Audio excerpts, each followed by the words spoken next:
So let's go ahead and start out with Minnesota, where almost 100 mayors called out Governor Walz because of his incompetence. Take a look. So now almost 100 Minnesota mayors have written to Governor Walz and state lawmakers.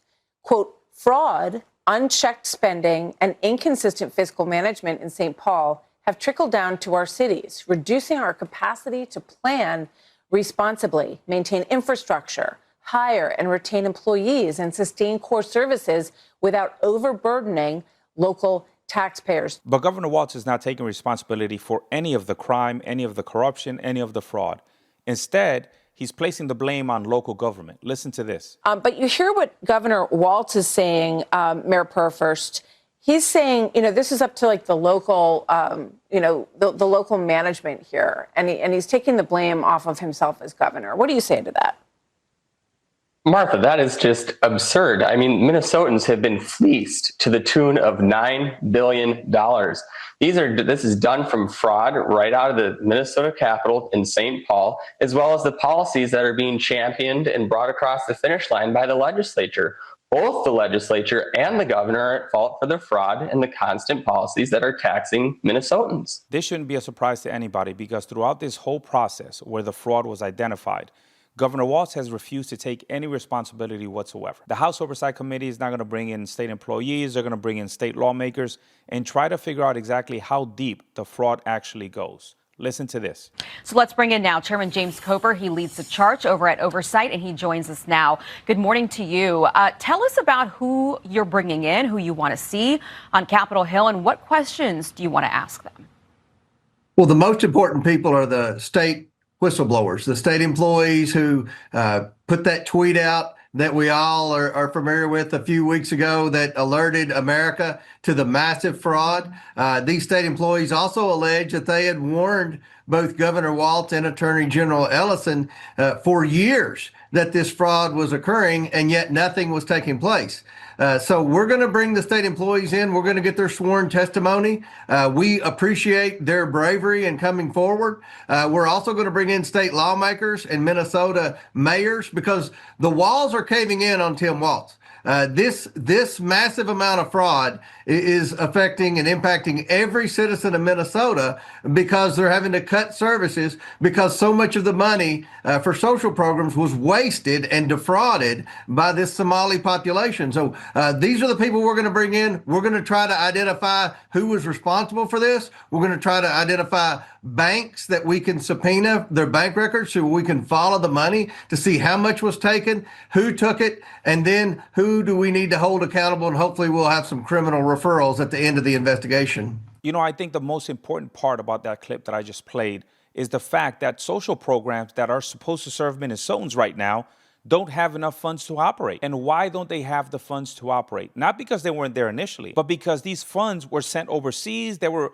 used to buy luxury condos, luxury vehicles, buy jewelry, and even potentially be funding al-Shabaab back in Somalia, helping destabilize the same country where people are trying to flee to come to this country. I think most Americans are feeling betrayed right now because I said this in a previous episode. We opened up our home to the Somali population to come here from a war-torn country. And instead of assimilating into American society, getting an education, working, doing whatever they could to contribute back to this country that gave them so much, what they did was they robbed us blind. We're talking about billions of dollars that were supposed to support Minnesotans going back to Somalia. Make that make sense. But again, instead of taking responsibility and saying, you know what, I'm the governor of this state, I'm responsible for everything that happens here, understand that I wasn't directly connected to a lot of this, but ultimately the buck stops with me. He didn't do that. Instead, Governor Walz is disputing the amount of fraud. What you're seeing here is you're seeing a weaponization. We'll continue to fix it. They're going to continue to come up with numbers that don't have it there, and it's sensationalized. I don't expect anything different from this administration. The amount of fraud is important, but the fact that the fraud occurred is even more important. And in case you just showed up to the party and you're now learning about this fraud in Minnesota and are curious on exactly what the money was used for, take a listen here. Put up on screen here. This is the $9 billion in Minnesota fraud schemes. So on the left-hand side is what this money was supposed to be for. And we'll go tight on here so you can see it. Feeding children, helping recovering addicts, helping disabled adults.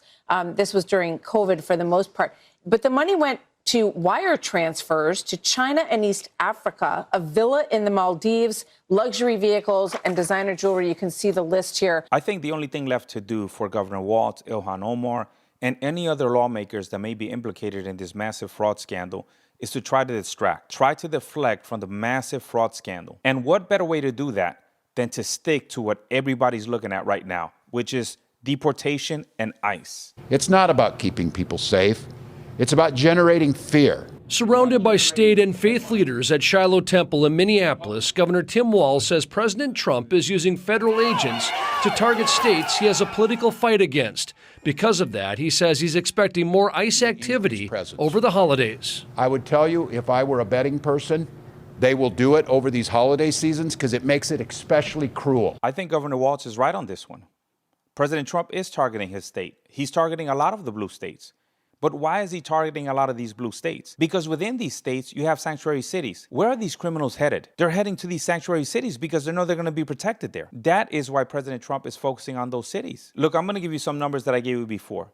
During Trump's first administration, 90% of people that came into this country didn't have a criminal record, here or back at home. During the Biden administration, 94% of the people that came into this country did not have a criminal record, here or back at home. But if you add the numbers, if you do simple math, and let's say 10 million people came into this country illegally, and you say 6% had a criminal record, that's 600,000 criminals that came into this country. Of course, most people that come here don't have criminal records. But the fact of the matter is that people are here legally. And what have I said before? If you don't like people getting deported, change the law. How do you change the law? Change the politician. It's simple. We have laws in this nation that need to be enforced. Now, do I feel bad when I see people getting deported that don't have a criminal record and that have been here for decades and decades working? Of course, I feel terrible. But the laws are the laws and they need to be followed. Once again, change the laws if you don't like them. Now, let me tell you something that the Trump administration does terribly. Messaging. You have people saying the Trump administration is racist, they're bigoted, they're transphobic, and a number of other things that are false. So let's start with one of the most common misperceptions about the Trump administration. The first one being that he hates anybody that's gay, lesbian, transgender, that he is transphobic, and all of this is false. Ladies and gentlemen, Scott Bessent, the Secretary of Treasury, is openly gay. As a matter of fact, he's the first openly gay Secretary of the Treasury. So let's talk about the second falsehood when it comes to the Trump administration, which is that he hates Hispanic people. That is completely false. Remember, we have the first Hispanic Secretary of State, which is one of the most important positions in this country right now. And not only was he confirmed, but he was confirmed unanimously. That is the first time that's happened in modern history. So for those that say that President Trump hates anybody that's gay, anybody that's lesbian, that he hates Hispanics, those are two perfect examples that counter that. The difference between who President Trump assigns and who President Joe Biden assigned is the fact that Joe Biden assigned people based on the fact that they were the first Hispanic to serve in this position, the first black person to serve in this position, the first woman to serve in this position. That is not how we should be assigning people. Assignment should be based on merit. If you look at those two individuals, the Secretary of the Treasury and the Secretary of State, those are two highly qualified individuals. Who do you think is ultimately responsible for the fraud that happened in Minnesota? Like, share, and subscribe. And until next time, stay balanced.